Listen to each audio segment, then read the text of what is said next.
siento mal cuando me rechazan y cuando mi papá me rechazó, sentí bien feo. Sentí que mi vida ya no valía. Y, pues había un puente en el que yo iba pasando y en ese puente yo quería acabar mis problemas. Porque dije yo, pensé que iba a estar mejor aquí. Fue todo lo contrario. This is Jose Hernandez. 8 months ago, Jose immigrated to the United States as an unaccompanied minor. With his older brother, he traveled over 1,500 miles from Honduras to the Texas-Mexico border, sometimes by bus, other times on foot. Va sin nada en el estómago y uno lo que piensa es solo en llegar aquí. Hola, pasa adelante. As a young gay man, Jose faced violent persecution and discrimination in Honduras, so he decided to go to the United States, where his father had been living since he was a child. But when they got to the border, the coyote told them that the Border Patrol was only letting minors into the United States. At the time, Jose was 16. His brother was 22. Yo le dije cuánto tenía y ella me dijo, tienes suerte, me dijo. Tú puedes pasarme, pero tu hermano no. Unable to swim and separated from his brother, Jose crossed the river alone in the middle of the night with nothing but the clothes off his back and a small picture of St. Jude. Y entre más iba para adentro el agua, más me iba topando el agua para arriba. Border Patrol put Jose in what is called the hielera, or the freezer, because it's so cold. Border agents interviewed kids one by one.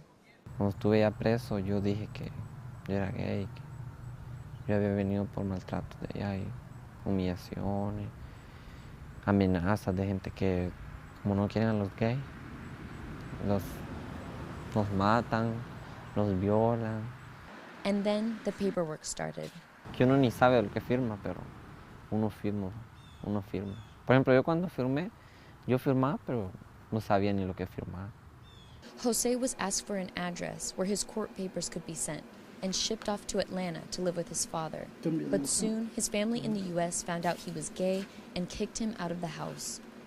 Dijo mi tía que ella no quería ningún gay en la casa, porque le podían arruinar los niños. Jose slept in the street and tried to tell the police what happened, but none of the officers spoke Spanish. They kept telling him to go home. Eventually, another aunt found out what had happened and sent for Jose to go live with her in Virginia. He's been living there ever since. Ya cuando ya lo prueban a uno salir, ya él ya no tiene nada que ver. Ya uno ya tiene que buscar por su propia cuenta el abogado. Jose is just one of 74,000 unaccompanied immigrant children expected to cross the border into the United States just this year alone. Most come from an area known as the Northern Triangle, comprising El Salvador, Honduras, and Guatemala. They're usually apprehended at the border, placed in a shelter, processed, and then released to family members living in the United States, if they have any. Immigration law does not distinguish between adults and children.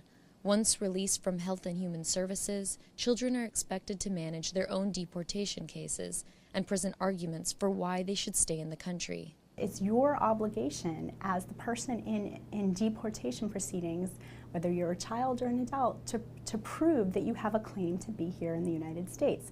Most children don't have the resources to hire a lawyer, so many are forced to navigate the complexities of U.S. immigration law alone. And the way the the government is interpreting the immigration laws, it says that if you, a child, are able to find your own lawyer, that's wonderful, you have a right to bring that lawyer in.